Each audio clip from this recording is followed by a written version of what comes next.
I won't forget that morning, not if I live to be 100. I counted the men as they marched out of the yard. They'd hardly slept for weeks. We of the CID had slept even less, but the nightmare that kept us awake was all the same nightmare. That's why we weren't surprised when the commissioner asked us up to the conference room for a bit of a talk. He'd talked to us plenty, we knew that. It didn't help any to know what was ahead of us.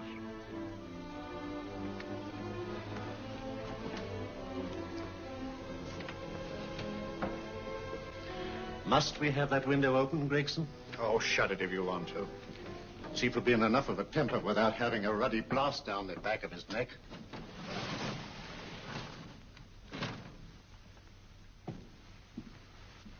Gentlemen, the commissioner.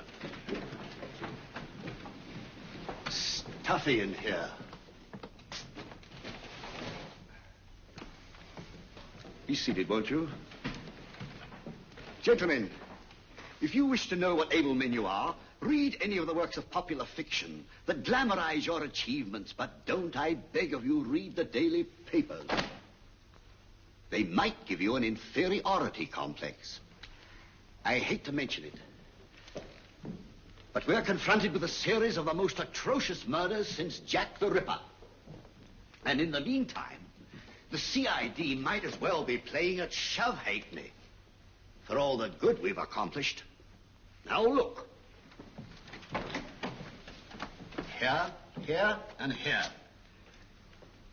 Each of these red flags scattered through the city stands for a woman brutally murdered, a woman's terror, a woman's death agony. These are no ordinary crimes. These are the works of a fiend who kills first and mutilates afterwards. A ghoul who hacks off a part of his victim's body and carries it away with him, a loathsome souvenir of his butchery. 3 women murdered so far, and you haven't turned in one clue. You haven't given me one lead. Here you sit and wait for news of a 4th victim, with your arms folded.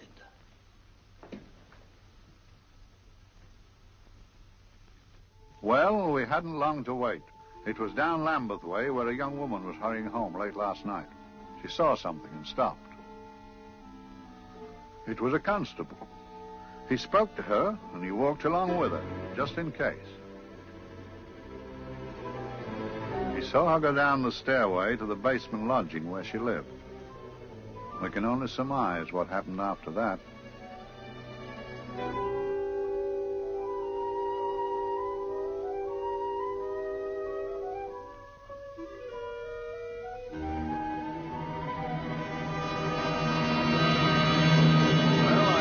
Pride in my pocket and went to see the man who'd so often helped out Inspector Lestrade and myself in the past, Mr. Sherlock Holmes.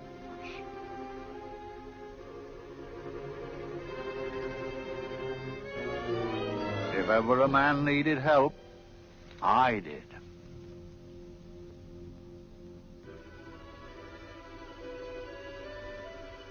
This makes 4, Inspector. 4 defenseless women here in the heart of London. And everyone with the right forefinger hacked off. Not hacked, Inspector Gregson. Cleanly, expertly severed. The work of a skilled surgeon. That's our only clue. Much about the age of my sister's girl. Is there no way of stopping this, Mr. Holmes? Yes. There's a way, somehow. The fiend that did this. I promise. I promise. We've nothing to go on. That's the rotten part of it. We can't get far without knowing the motive. Well, at least we know what the motives were not. It wasn't robbery, nor passion, thanks be, nor yet vengeance. Because they all came of totally unrelated families. Steady, Inspector, steady. Sorry, Mr. Holmes.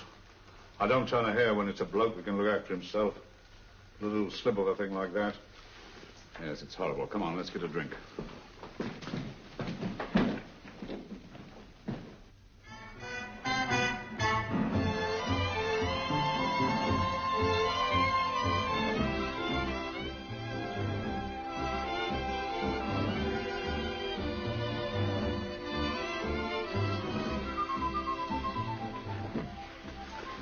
Good evening, Mr. Holmes. Good evening, Vincent. Whiskey and soda, please, and a double for my friend here, Inspector Gregson. Very good, sir. Make mine Irish. Decent of you to give me a hand with this thing, Mr. Holmes.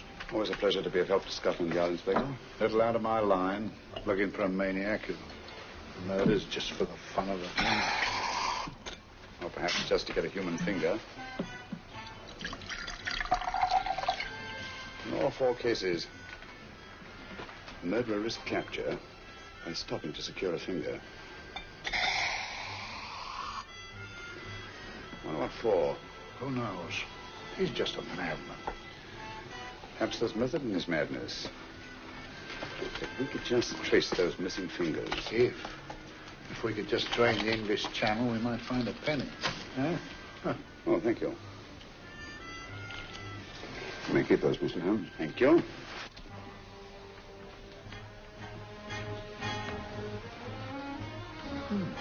Sir George Fenwick, isn't it? Yes. Is that his daughter with him? Don't be so naive, Inspector. You know everyone, don't you, darling? Well, hardly. A week ago, I didn't know you. A week. How fast it's gone.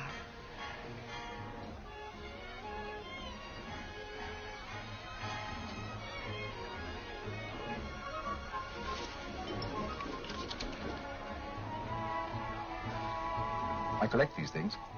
How very quaint of you. Shall we go? Yes.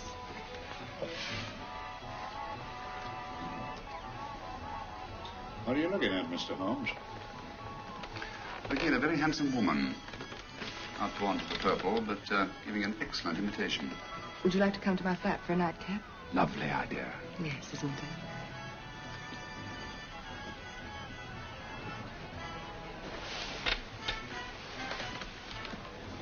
Wonder where she's taking Sir George Fenwick. Don't be so naive, Mr. Holmes.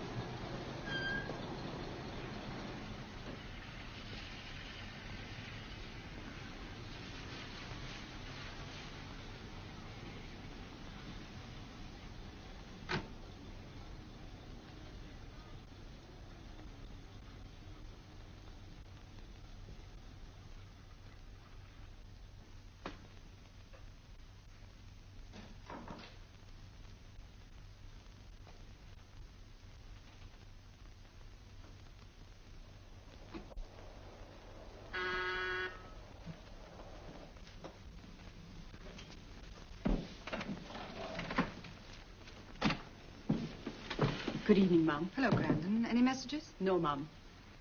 Thank you. Drinks, Grandon. One of your nice surprises. Yes, Mum.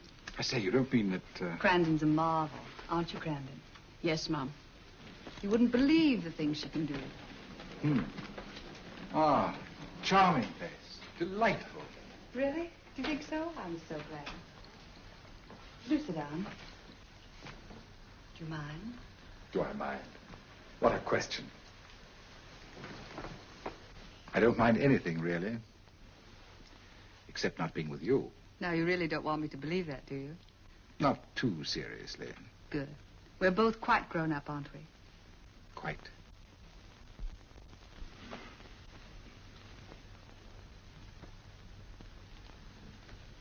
You're a treasure, Grandon.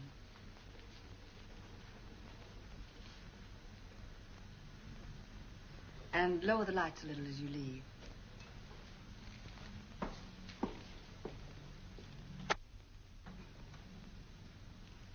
I prefer a more flattering light. In any light, you'd be... Would I? And don't you know it? Perhaps I do.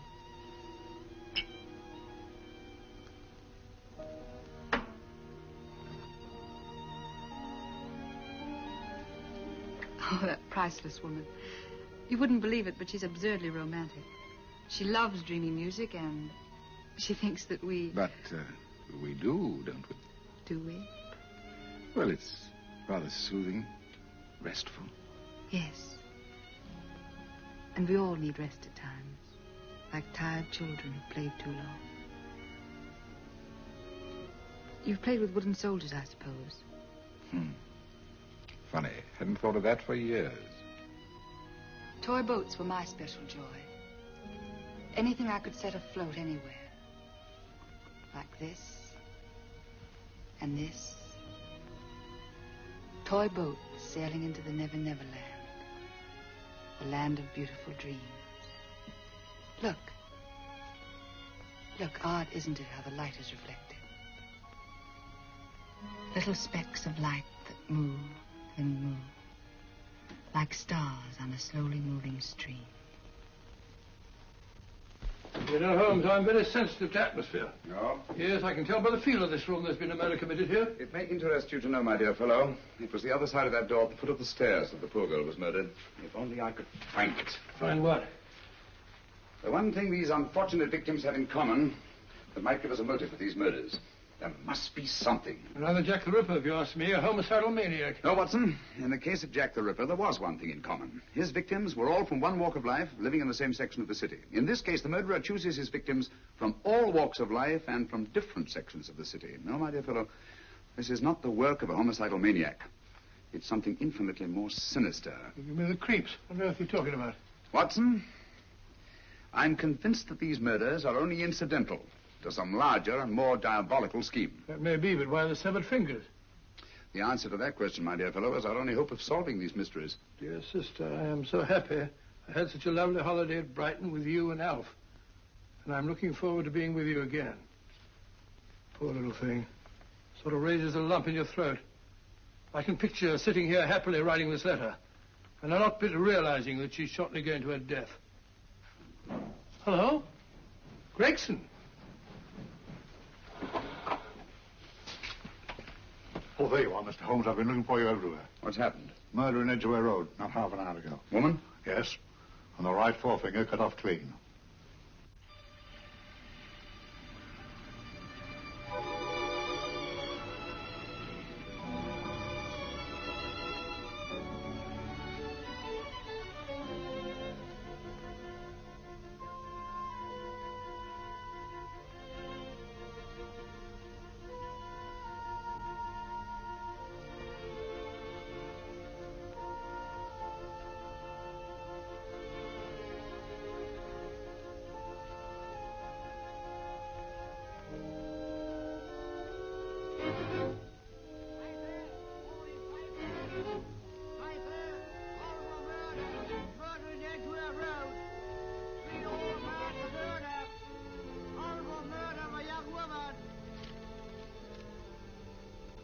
Piper! Horrible murder, Piper! All about the murder! Morning, Piper! All about the murder! Piper! Horrible murder! Another young woman found murdered, Piper, sir! Horrible murder, Piper! Piper! Read all about it! Get your Piper! Murder in Edgware Road! Horrible finger murder. Shocking murder. Murder in Edgware Road. Horrible murder of a young woman. Read all about the murder.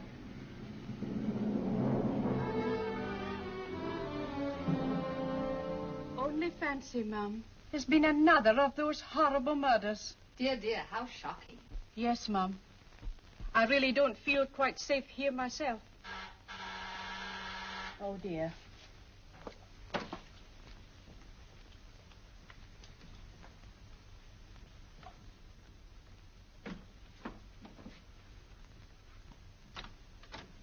Why, Sir George! I must see Miss Marlowe at once. I don't know if she... I must see her. Where is she? Lydia. Why, Sir George, what is it? What happened? I don't know. You'll have to help me. You've got to help me. But I don't understand. Listen. I woke up a few minutes ago in a cheap boarding house off Edgware Road. I don't know how I came there. I don't know when. The last thing I remember is being here with you. Calm yourself, Sir George. When did I leave here? Well, it was about It was 10:45, Mum. Precisely. You seemed, forgive me, just a little distressed. Detached, not interested. I thought I'd said something to offend you. I don't remember.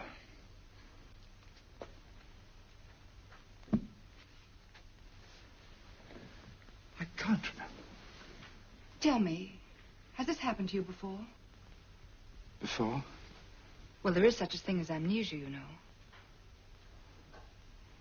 If it was 10:45 when I left you, it was 9 this morning when I woke. Over 10 hours lost. 10 hours that I can't account for. And in my pocket when I woke, I found... Here in my pocket. That isn't... Oh, it's not for you, of course. It can't be. Excuse me, Mum, but there's a man asking to see the gentleman. Send him away. Yes, Mum. No, please. I'll see him.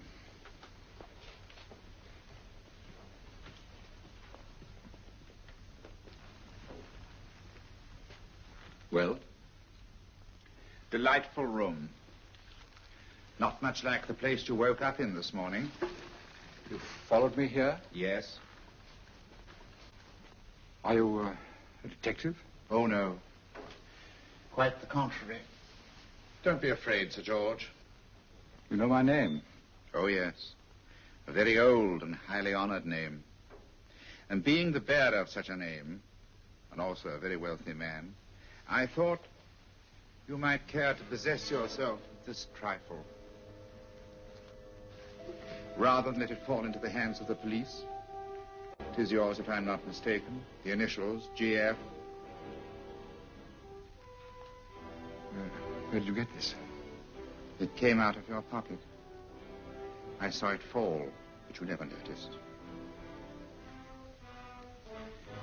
You were very busy, bending over something with a knife.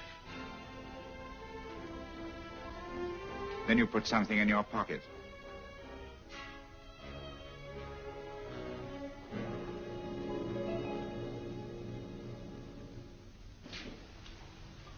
Come along, Holmes, come along, come along. How many more times must I tell you? You're missing a treat. This is delicious. Little jam tarts to follow. Aren't you tempted? You and your flesh pots. They tell me that fish is good for the brains. Brains haven't any. You realize that a whole day and a night have gone by since that bestial affair in Edgware Road? I'm as much in the dark as ever.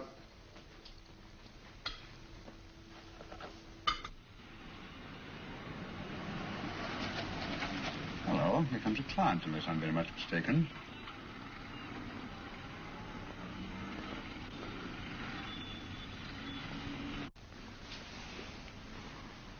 Oh, attractive.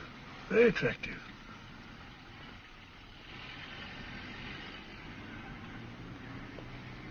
Obviously, she left home under the stress of some very great emotion. How do you know that? She isn't wearing any gloves. A startling omission in a young lady of fashion. No, she didn't put her coat on. Open car, too.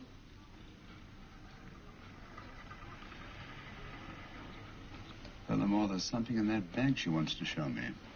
What makes you say that? The bag doesn't match her dress, indicating it was picked for size rather than style, to accommodate some bulky object.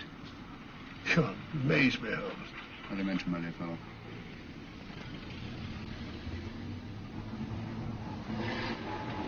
Well, that's interesting. What is? That cab, tailing at the empty house. I wonder why he followed her here. Oh, wouldn't you? Quite possibly, without it.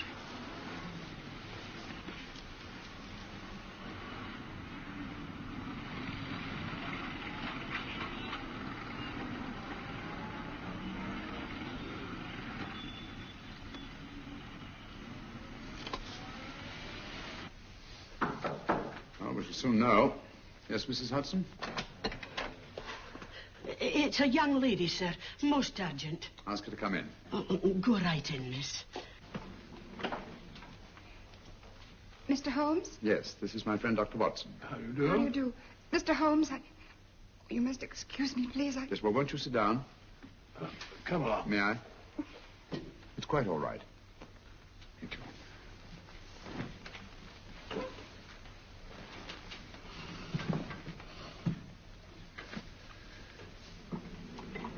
Now, try to control yourself, Miss Fenwick. You're with friends. You know my name? No magic, I assure you. I've often seen your picture. You're the daughter of Sir George Fenwick, aren't you? Yes. It's about my father that What about your father, Miss Fenwick? Oh, I don't know what to do. He's always been the nicest, dearest person. Only since Mother died. Yes, but we know. So I didn't think anything of it when he was away all night before last. But he didn't come home until yesterday at tea time. He didn't come in for dinner at all. Just paced up and down in the library hour after hour. I begged him to let me in, but he wouldn't. Steady, steady. Now, take your time. I couldn't sleep a wink last night. Then I started hearing things. Hearing things? What sort of things? I heard someone in the garden underneath my window. Then I saw a figure moving down the garden path. And I recognized my father. Stealing through his own garden like a thief.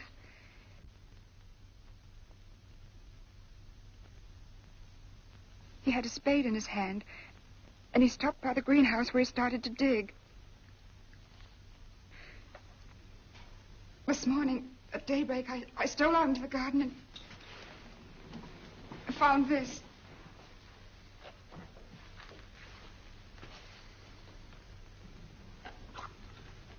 A finger. A human finger. Bring up Scotland Yard, will you, Watson? Ask them to get hold of Inspector Gregson and tell him to meet us at once at George Fenwick's house, Kingston. Operator, get me Scotland Yard quick. Where's my father, Norris? He's still in the library, miss. Thank you. We'll see him right away. Will you come with me, please? Thank you. I got your message, Mr. Holmes. Yes, indeed. Dad, may I come in? Dad. It's funny. He doesn't answer. You mind? Please do. Thank you.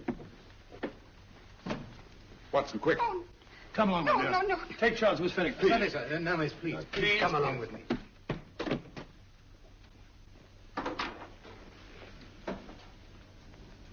Dead? Yes. What do you make of it, Doctor? Shot in the back, between the second and third ribs. The bullet undoubtedly had penetrated the heart. Look at the powder marks on his coat. I was afraid of this. What do you mean? Don't you remember the man in the cab who followed Miss Fenwick to Baker Street? Well, you don't think he had anything to do with it, do I you? think it's reasonable to assume that he tipped off someone that I'd been sent for. Sir George has obviously been murdered to keep him from telling me what he knew. What was the weapon used? Small caliber revolver, point blank range by the look of the wound. The murderer came in through those French windows. The mud from the garden he brought in on his boots. Sir George must have surprised the intruder. Crossed the room to him here. What follows we can't tell. But from the location of the wound, I'd say that he turned his back for a moment, and as he turned, the muzzle of the revolver was placed between his ribs and one muffled shot fired. And you mean to say he kept on going, even after he was shot? There's no doubt about it. Look there. The trail of blood leads us back to the desk. Something Sir George was after. Something. I know. He was trying to summon help, poor chap. I don't think so, Watson. There's the bell pull by the fireplace. No, you'll notice from the trail of blood that Sir George made straight for this desk here. I wonder. There was something he was desperately anxious to get. Hello. His right hand's clenched. That's perfectly natural. Death agony. The left hand lies open. Why only one hand clenched in the death agony? The right hand, the hand nearest the desk. Please note that. If Sir George took something off this desk, something so important that he spilled his last drop of blood to get it, I want to know what it is.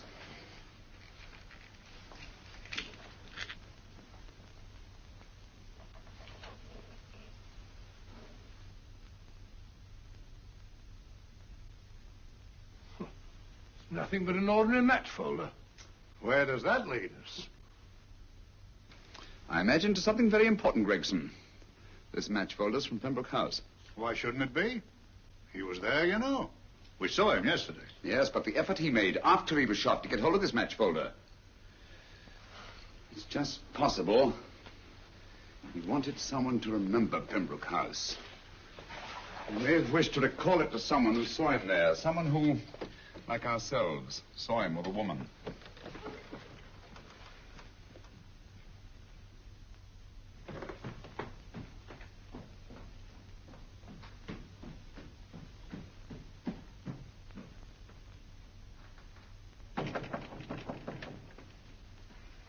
Come in.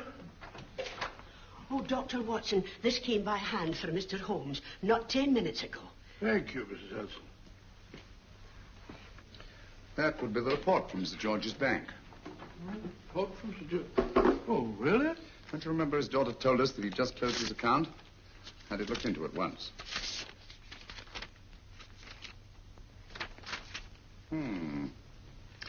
He drew out his entire balance in cash, nearly £10,000, yesterday, just after that young woman was murdered. What does that suggest you, Watson? Well, he paid it out to someone. Precisely. I smelled a faint, sweet odor of blackmail. You don't think he paid it out to someone who saw him murder the McLean woman? Sir George never murdered anyone. But he did have that woman's finger, and he evidently did have and pay out a lot of cash. That's the terrifying part about blackmail, Watson. The victim is afraid to fight the accusation, no matter how false. Once the accusation is made, his name is smeared, and sometimes his life is ruined. Well, Sir George didn't commit these murders. What fiend did? I rather think they're not the work of any one man. Oh, come, Holmes. You don't expect me to believe there's a whole organization going about killing people and chopping off their fingers. No, it's possible, quite possible. Well, whoever's behind all this thing must be out of his mind. On the contrary, my dear fellow, if my assumptions are correct, this little scheme has behind it the most brilliant and ruthless intellect the world has ever known. You don't mean Professor Moriarty? I do. Oh, steady, Holmes. You've got him on the brain. This is the third time in as many months you've suspected him of unsolved crimes. He's dead, you know. Is he? Is he? You know he is. He was hanged in Montevideo, well, over a year ago. I know that someone was hanged in Montevideo under that name. But I'll stake my reputation that Moriarty is alive and here, now, in London. Hello? Yes, but Dr. Watson, wait a minute. You me? Yes? This is Dr. Watson speaking. No, I'm afraid I've retired. I don't practice anymore. What? Oh, that's a different thing. An emergency case. Well, just a minute. Yes? Yes, well, see that she's not moved. Remember that? Don't touch her till I get there. Fractured case in McCardle's Mews. Heavy woman. 14 stone. Look at it. Dust. 14 stone. Just the sort of person who would hoist herself up on a stool to feed the canary. There ought to be a law against fat people keeping little dicky birds. Well, so long, old man. I shan't be very long. Haven't used that bag since I brought little Amelia. What's the name in the world? She grew up to be a very unattractive child. Oh, who wouldn't with a name like Amelia? Oh, Amelia. Amelia.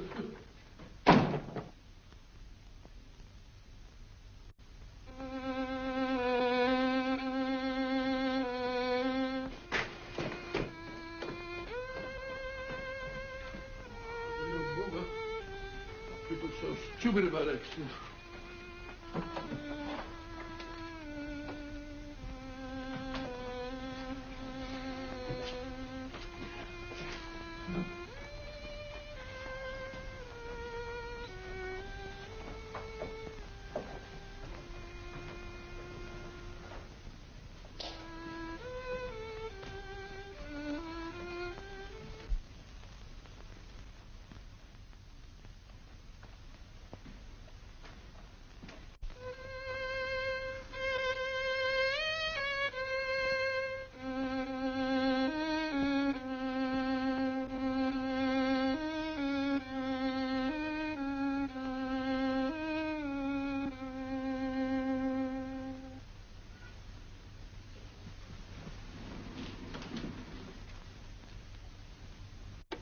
Oh, Professor Moriarty. Not that I wish to appear inquisitive, but to what am I indebted for the pleasure of this visit? Scotland Yard will be interested. It's very convenient for me to have Scotland Yard think that I'm still dead in Montevideo. I never dreamed of fooling you. Thank you. The thought occurs to me, Mr. Holmes, that there are some advantages in living within the law. You're very comfortably fixed here, aren't you? As I get on in life, the little comforts appeal to me more and more. Oh, I beg your pardon. Won't you sit down? Thank you.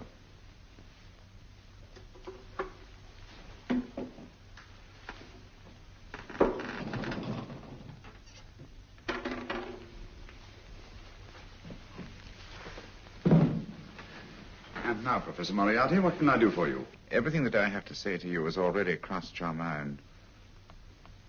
And my answer has no doubt crossed yours. That's final? What do you think? I shall not rest until you are hanged for the finger murders. You've no proof, you know. No, not a shred. But I have you. I could turn you over to the police here and now. You could. But if you did, you'd never see Dr. Watson again. Oh, the telephone call. Quite. I rather assumed you had taken some such precaution. Or I should have snatched up a revolver and indulged in a fit of heroics when you came in. Very smart, aren't you? Not smart enough. Or I should have anticipated you. But if any harm comes to Dr. Watson, I shall seek you out. I shall not rest until I find you, and when I do... No harm will come to Dr. Watson this time. But I can't answer for the future. Mr. Holmes, I should strongly advise you to drop this case. Don't be silly. Think it over. We've had many encounters in the past. You hope to place me on the gallows. I tell you I shall never stand up on the gallows. But if you are instrumental in any way in bringing about my destruction, you will not be alive to enjoy your satisfaction. And we shall walk together through the gates of eternity, hand in hand. What a charming picture that would make. Yes, wouldn't it? You know, I really think it might be worth it.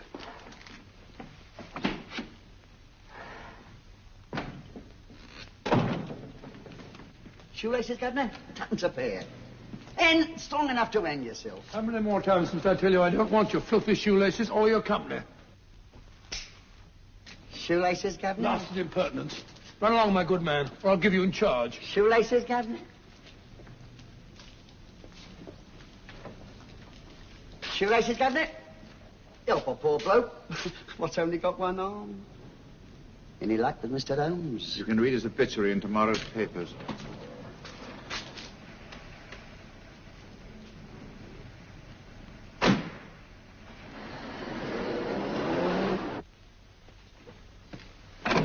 Oh, there you are, Watson. Come in.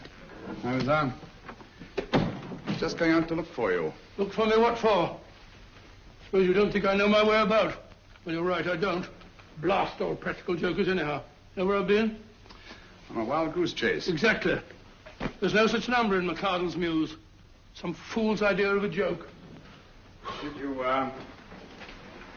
you see anyone? No, nobody especially. Only a whining old idiot selling bootlaces. Persistent beggar, wasn't he? Stuck to you like grim death. Huh? How do you know? And finally left you for someone who looked like Bella Pickings. Someone, my dear Watson, was Professor Moriarty himself. What? He's just called on me. Moriarty here and you let him go? But you must be out of your mind. Why? Well, he bluffed me into believing that he was holding a friend of mine as hostage. Friend of yours who? Oh, nobody very important, just a fat, lazy fellow. Medical man, I believe. Medical man? Do I know him? Yes, I think you do. A fellow by the name of Watson. Watson, never heard. Who, me? I'm afraid so, old fellow. Your street hawker's job was to do away with you in a certain contingency. And you let Moriarty go? Because of me? I had no choice. I can't afford to lose you, old fellow. Well, it's very decent of the old chap, I must say, but... well, I wish you'd nabbed him. We shall, never fear. I know the motive for the finger murders. All I have to find out now is the method used with the blackmail victims. Method? Yes. How does Moriarty get them to the scene of the crime? How does he plant those severed fingers on them? And how does he scare them into believing that they may have committed those atrocious murders themselves? Curious.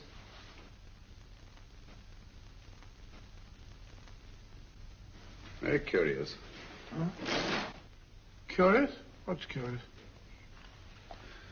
That window in the empty house across the street. First floor front. Oh? What's wrong with it? It's open. Why shouldn't it be open? Well, it wasn't open half an hour ago. I'll stake my life on that. Oh, that's not our business. Let it stay open. I wonder if you'd go over, old fellow, and see what's the matter. Oh, trespassing. It's against the law. Very well, I'll go myself. Oh, well, if you're going to put it like that, ridiculous waste of time. Going about shutting windows at this hour of the night. Yeah, you better take this torch. Well, take what? Dignified job for a doctor. Dr. Watson, the torchbearer. And what do you propose to do? Sit in a comfortable chair, I suppose, and read a good book? That's a very good idea. Yes, very good idea. While I play night watchman, you have a nice read. Mm-hmm. Good night. Have a good time. Have a good time? What do you mean, have a good time?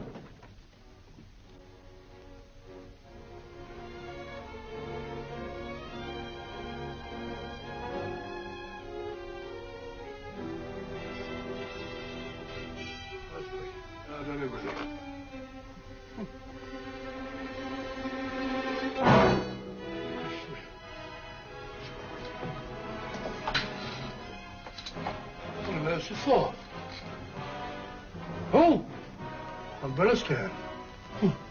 Pretty little thing to keep about the house. Must have been a pet.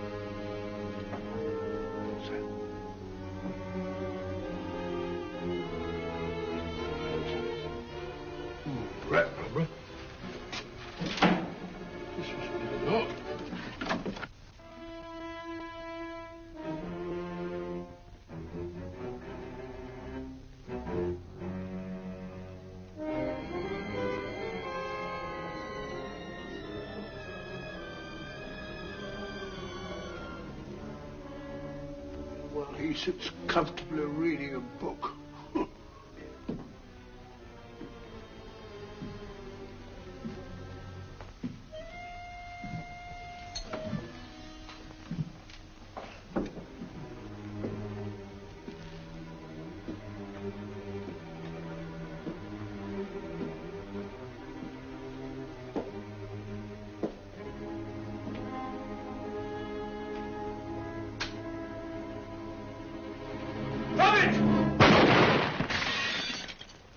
He killed Holmes!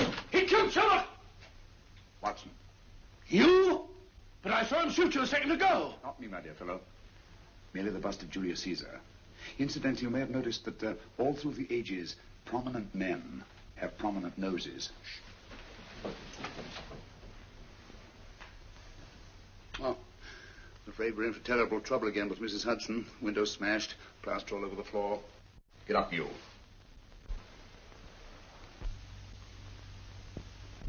Corporal Williams, Middlesex Regiment. Discharged from the army as physically unfit. Papers seem in order.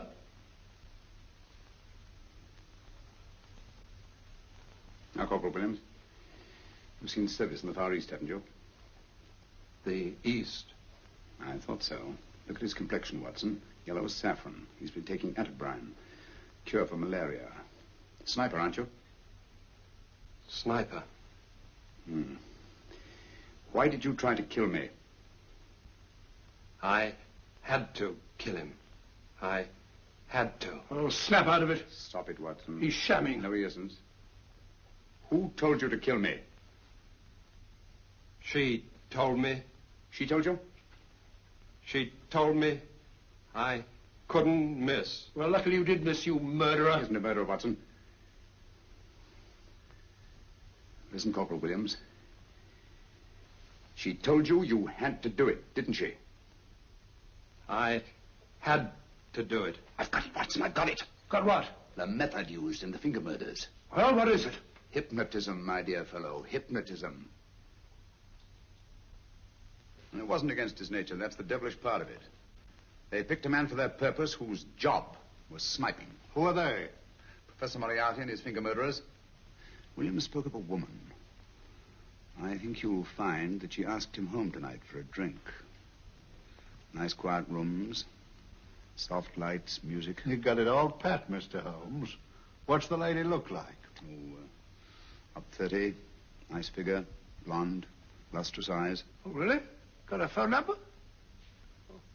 Oh, so? Williams will give us her address. Look after him, Gregson. Don't let anyone come near him. He's our key witness in the finger murders. Well, I hope you're guessing right, Mr. Holmes. Get up, Williams. Now, go with Inspector Gregson anywhere he tells you. Come on. Yeah. Ring me as soon as he comes to himself, will you? I will. Good night, gentlemen. Good night. Well, if you believe that fellow Williams was hypnotized, I suppose you think Sir George Fenwick was hypnotized, too. Yes, I'm quite sure of it. Have a cup of tea? Thanks, old boy. Nothing to eat. But why didn't these people make Sir George do the murder himself? Because they didn't want to get him hanged. They wanted to blackmail him. Well, who do you think the actual murderer is? One of Moriarty's gang. A diabolically simple technique. Kill a woman. Yes. But why cut off the fingers? My dear fellow, don't you understand? The severed finger is what links the blackmail victim to the murder. He wakes, finds the grisly thing in his pocket.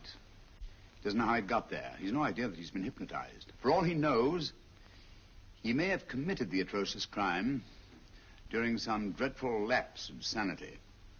In that state, when he's utterly demoralized, the blackmailers take over. Is that it? Undoubtedly. You see, they swear that they saw him commit the murder. And being human, the victim will pay anything rather than stand trial on a charge that will make his very name loathsome.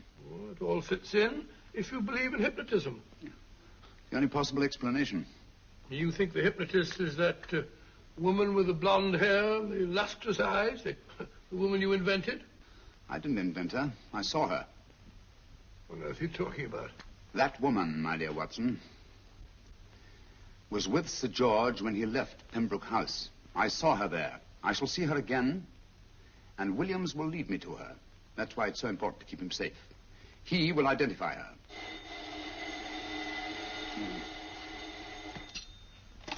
Hello? Yes? Inspector Gregson? What? Well, get every constable in the district.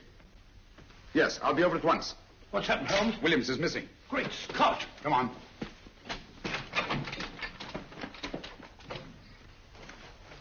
Lorry crashed into Gregson's car. During the confusion, Williams disappeared. Escaped, eh? No, kidnapped. To keep him from talking when he came to. You don't think that Moriarty... Moriarty? Anything is possible.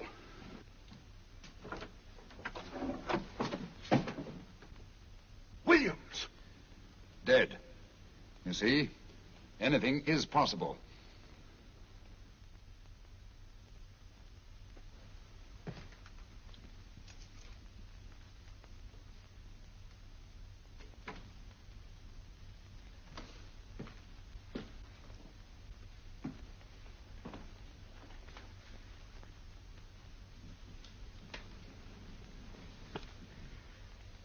Oh, good morning, Professor Moriarty.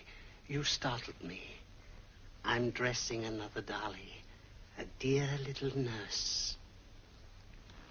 Is there anything wrong with your finger? Just a splinter. Nasty things, splinters. Most trying. One can't be too careful, but I'll get it out for you. I have the very instrument to help you. Sharp enough to split a hair. Put those tools away until they're needed. But they're not tools, sir. They're instruments. Put them away. Is Lydia in? Yes. But really, you should let me. Get dressed. Holmes and Watson just left Baker Street for the Mesmer Club. Mesmer Club? The meeting place of all the top hypnotists in London. Do you suppose that Mr. Holmes is onto our method? If he suspects, it's merely a suspicion. It's our business to see that it ends there. I hope you're right. Williams passed away before he could talk, remember? What do you want me to do? Go to the Mesmer Club, meet Holmes, and induce him to come back here. Isn't that a bit dangerous? Every meeting with Sherlock Holmes is potentially dangerous. However, you say he didn't see your face at Pembroke House. And how would you suggest I get Mr. Holmes to accompany me here? Kidnap him? Oh, no. Holmes has one weakness, his insatiable curiosity. If you can arouse that, you can lead him anywhere. It's up to you to take advantage of any opportunity that may arise. This way, please, gentlemen. I'll tell Dr. Onslow that you're here. Thank you. So this is the Mesmer Club. If you ask me, hypnotism is a lot of mumbo-jumbo. Oh, come now, Watson. As a medical man, you must admit that hypnotism has its place in modern science. That may be, but 90% of hypnotists are crooks of the worst kind. Nothing more than a lot of charlatans exploiting weak-willed morons. Ah, Dr. Onslow, I believe. Happy to meet you, Mr. Holmes. Your brother Mycroft suggested I might be of help to you. He's a valued member of our little group of charlatans and crooks. Oh, beg your pardon, sir. I didn't know you were listening. Behind the curtain. My friend, Dr. Watson. Oh, delighted. Oh, do you? I wonder now. You see, we're in the midst of a little experimental session at this very moment. If you'd care to join us. Oh, certainly. That'd be very instructive. Oh, well, will you follow me? Thank you. In treating his patients. But today, the therapeutic value of hypnotism, as we now call it, is conceded by innumerable physicians. Especially is it of value in surgical cases where the administration of local or of general anesthetic is inadvisable. Inadvisable poppycock. For the sake of latecomers, I may say that I have placed this subject under profound hypnosis. In this condition, he can feel no pain, even under applications which normally would be excruciating. Excruciating? You excuse me, please. Carter, you are having a peaceful sleep. You feel nothing. Your arms and your hands are without sensation. Mowbray, the long needle.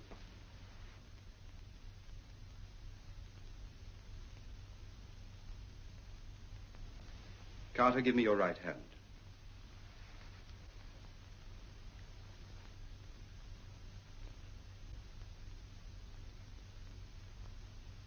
As you observe, the needle has been thrust completely through the subject's hand.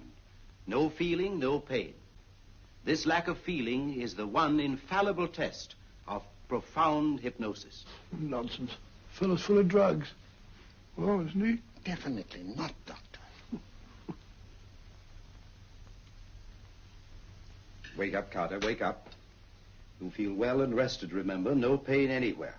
Wake up, wake up. I say, when are you going to begin? All through, Carter. Stand up. This way, sir. And, are these all the people that come here? Oh, no. Others keep dropping in all the time. I suppose it's all right for those who believe in it, but of course, I'm a professional man myself. Then you don't believe in hypnotism, Dr. Watson? Oh, I don't deny that there are certain types of hysterical, feeble-minded people who go on if you point your finger at them. But anyone with an ounce of character... How right you are. You see right through our little artifices, don't you, Doctor? Right through, my dear sir. Right through. Quite so. But with the feeble-minded, as you say... excuse us, Mr. Holmes. Certainly. Step over here, won't you? Certainly, sir. Anything to oblige. Let me show you how easily we charlatans take advantage of them. Now, sit down, Doctor. Now, we set a thing like this in motion.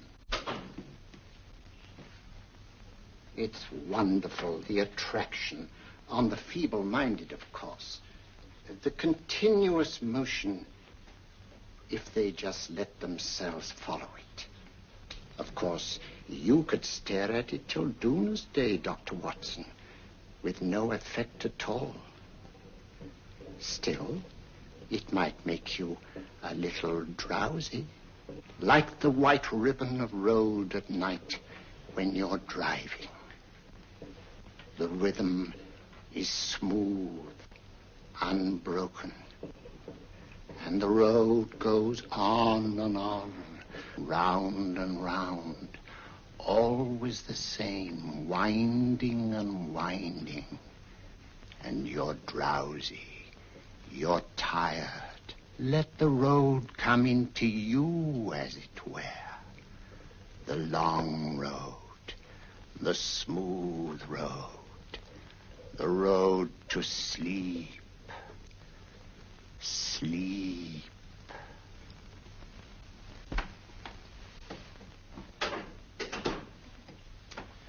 Open your eyes. Stand up. Turn around.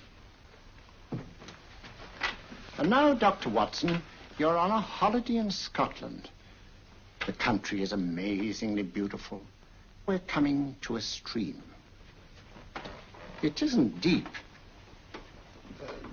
Better take your shoes and socks off.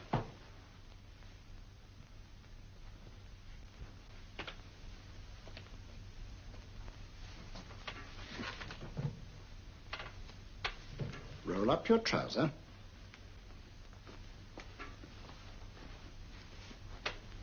That will do. The other leg is waterproof. Turn around.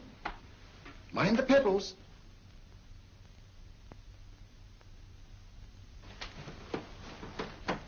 Sit down.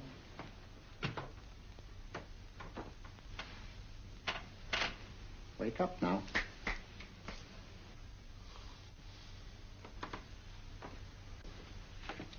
There, I see. What did I tell you? It didn't work with me. Why, nobody with an ounce of character.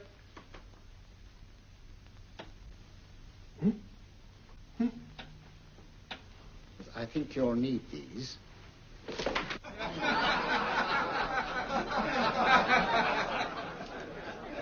Going to laugh at? Watson, she's here. Oh, the woman you're looking for? Yes, I'm going to meet her. Perhaps I can induce her to take me to Moriarty. Do you think it's wise, Holmes? It may not be wise, but it's essential. After all, I've held me on with Moriarty in the past. But isn't it dangerous? She might be a hypnotist. My will isn't stronger than hers. I deserve to be hypnotized. I feel I must protest, Dr. Onslow. I was told this was a gathering of serious students of a great science, and I find myself in a company of buffoons. Oh, my dear madam. Elliot's and Esdale, Braid. Were those men martyrs for the truth, that you may laugh over your childish, cruel tricks? I must say I'm in complete agreement with you, madam. This was most unnecessary performance, Dr. Onslow. Beg your pardon, sir. My name is Holmes, Sherlock Holmes. At your service, madam. Thank you, Mr. Holmes.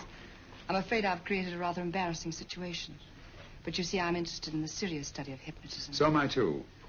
Perhaps we have something in common, Mr. Holmes. Perhaps we have. Would you join me for a cocktail at Pembroke House? I'd like it. Good.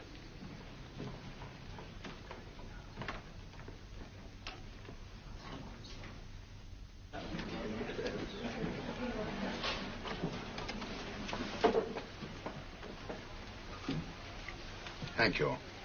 I didn't know there was such a pleasant place in London. It was so nice of you to suggest our coming here. I thought a little pick-me-up would do us good. You mean you thought I looked... I like the way you look. Thank you. I suppose I did lose my head a little at the Mesmer Club. But you see, hypnotism is almost a religion with me. I know so well what it can do to help and heal. And I can't bear to see it used for trivial purposes. I know very little about it. That's why I went to the Mesmer Club. You see, I'm rather puzzled just now with the case that I'm working on. How fascinating. Tell me about it. It's the murder of Sir George Fenwick. Fenwick? Who's he? Quite a well-known figure. Odd now I come to think of it. Last time I saw Sir George was here at Pembroke House. Strange. Yes, isn't it? He was sitting, I believe he was sitting at this very table. Cigarette? Thanks. Do go on. There was a charming lady with him. He was lighting a cigarette.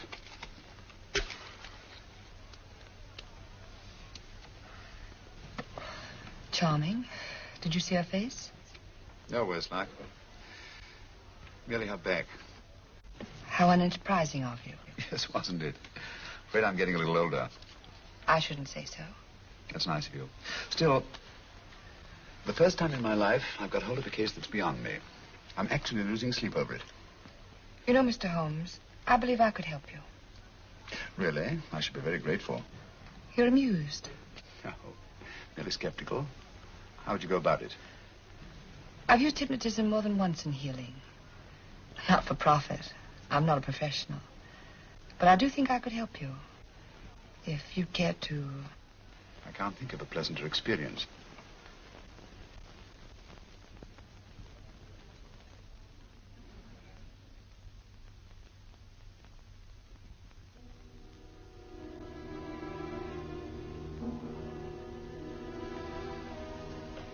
Low lights, music, is that all there is to it? You must relax, Mr. Holmes. I'm afraid you're a rather difficult subject.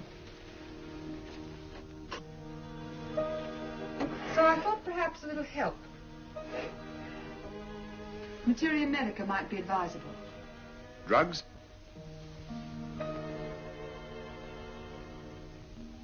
No, I'd rather not, if you don't mind. As a matter of fact, I'd rather not myself.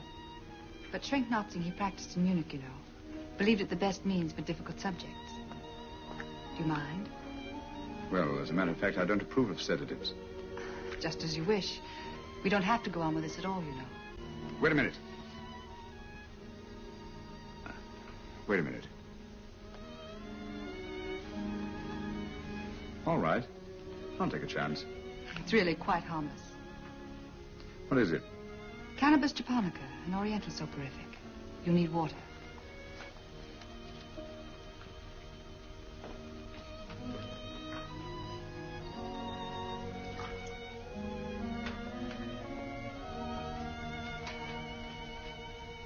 Thank you. Now sit down, Mr.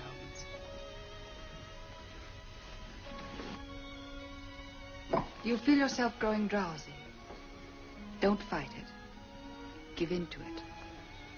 Because you do want to sleep, you know.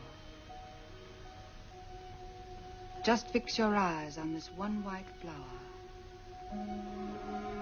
floating on the water. Empty your mind of every other thought. Follow the motion of the water. So smooth. Not a ripple. Waters of forgetfulness. Steady. Deep. Strong. Strange, isn't it? How the light is reflected. Little specks of light that move and move.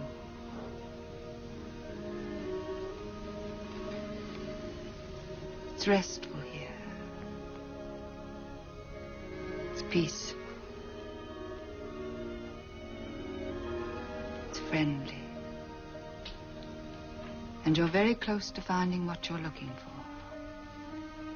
You'll find them soon now. The guilty ones.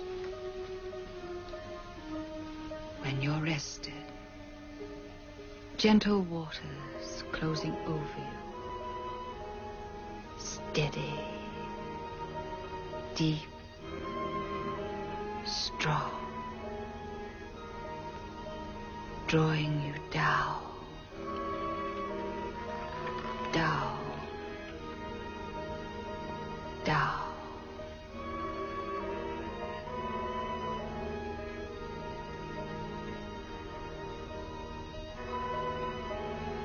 Sleep. Sleep. Sleep.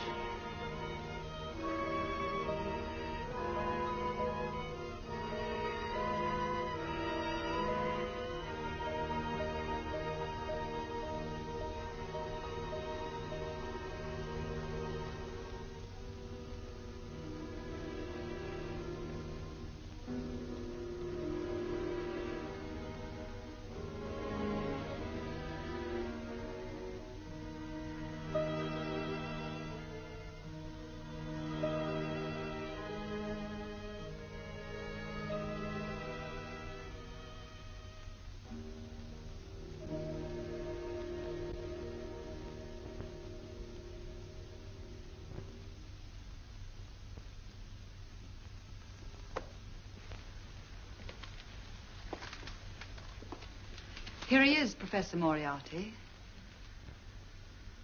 Stand up, Mr. Holmes.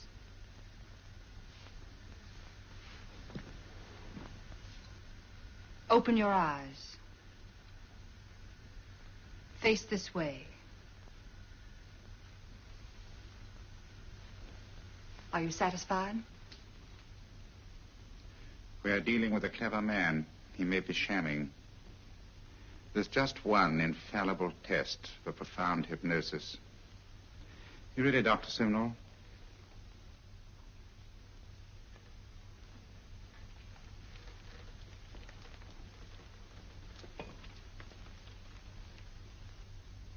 That will do, Doctor. He couldn't fake insensibility to the knife. I congratulate you, Lydia. Turn round, Mr. Holmes. Now walk to the desk.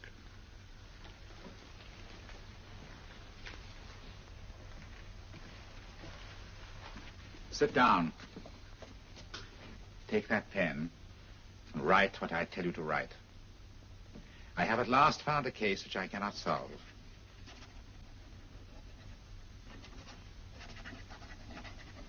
I have outlived my usefulness. Therefore, I have decided to end my life.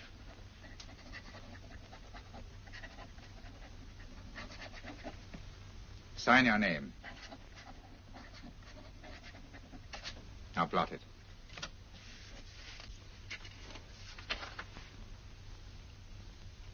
Fold it up and put it in your pocket. Come, Mr. Sherlock Holmes. Go out onto the terrace. But it won't look like suicide, sir. I'm sorry, but Mr. Holmes' injuries must all be self-inflicted. Let's walk a little, Mr. Holmes. It's so pleasant here in the garden. Just step up here onto the terrace. It's a nice, broad terrace. Now turn to the left and walk slowly to the end of the terrace.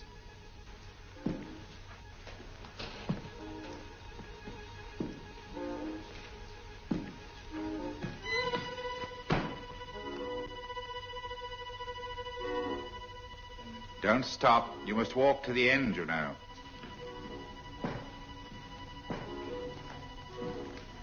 The end leads to an open doorway. You can pass through it in perfect safety.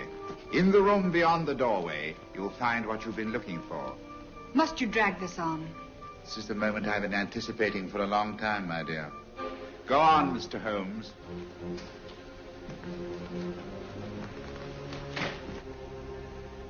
Through the open doorway, you will find the man responsible for the finger murders and the death of Sir George Fenwick. Professor Moriarty. Holmes!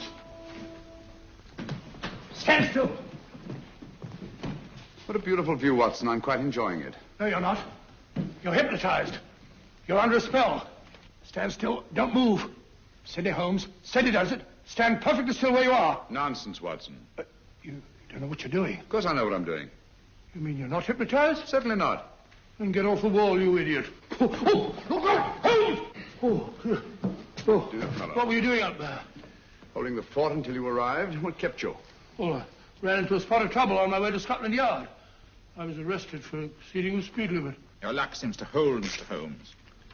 I'd hardly call it luck, Professor. You see, I substituted a drug of my own for the one that this dear lady pressed on me. You are clever, aren't you? A drug that, although it leaves the subject conscious, renders him quite insensitive to pain. That accounted for my lack of reaction to Dr. Simnel's knife. Well, Gregson, quite an impressive haul. Even Inspector Lestrade himself couldn't have done any better. Thanks, Mr. Holmes. Take him away. All right, put her in the van. I was right, Mr. Holmes. You are a difficult subject. Thank you. And now, Professor, our score is settled. Au revoir until I see you on the gallows. The rope has not been made that'll go around my neck. Come on.